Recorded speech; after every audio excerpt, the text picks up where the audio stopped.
ಈಗ ನನ್ನ ಮಗ ಇಲ್ಲೇ ಇದ್ದಾನೆ ಅಂದರೆ ಅಮ್ಮನೂ ಇಲ್ಲೇ ಇರ್ತಾಳೆ ಅಂತ ಅರ್ಥ. ಅದು ಸರಿ, ಅಮ್ಮನ್ನ ಕರ್ಕೊಂಬಂದ್ರಲ್ಲ, ಅವರೆಲ್ಲಿ? ಅವರೇ ತಾನೆ ದುಡ್ಡಿನ ಗಿರ ಹಾಕಿ.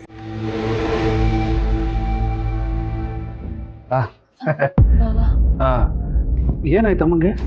ಅತ್ತೆ ದೇವಸ್ಥಾನಕ್ಕೆ ಹೋಗುವಾಗ ಯಾರೋ ಕಳ್ಳರು ಸರ ಕಿತ್ಕೊಳ್ಳೋಕೆ ಪ್ರಯತ್ನ ಪಟ್ರಂತೆ. ಅವಾಗ ಅತ್ತೆ ಕೆಳಗೆ ಬಿದ್ದು ತಲೆ ಗಾಯ ಆಗೈತೆ. ಅದನ್ನ ನೋಡಿದವ್ರು ಯಾರೋ ಕರ್ಕೊಂಡ್ಬಂದು ಆಸ್ಪತ್ರೆಗೆ ಸೇರ್ಸವ್ರೆ. ಓಹೋ, ಸೇರಿಸೋರು ಯಾರು ಅಂತ ಗೊತ್ತಾ?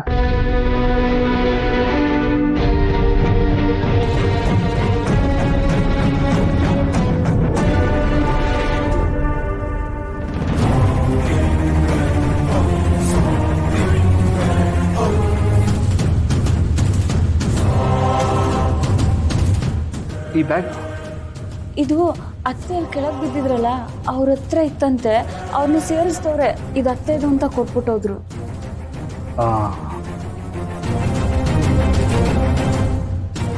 ನೀನು ಅಮ್ಮನ ನೋಡ್ಕೋಬೇಕಲ್ವಾ, ಅದಕ್ಕೆ ಈ ಬ್ಯಾಗ್ನ ನನಗೆ ಕೊಡು. ನಾನು ಮನೆಗೆ ತೊಗೊಂಡೋಗಿ ಜೋಪಾನವಾಗಿ ಇಡ್ತೀನಿ.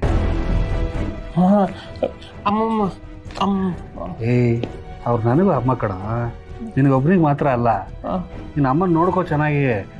ಈ ಬ್ಯಾಗ್ನ ನಾನು ಜೋಪಾನವಾಗಿ ಮನೆಗೆ ತೊಗೊಂಡೋಗಿ ಇಟ್ಕೊಂಡಿರ್ತೀನಿ. ಏನು ಮಾಡಲ್ಲ. ಕೊಡ ಕೊಡ ಕೊಡ.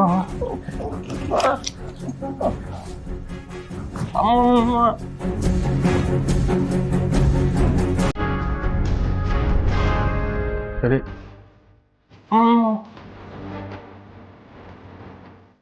ಹೋಗ್ಬರ್ತೀನಿ.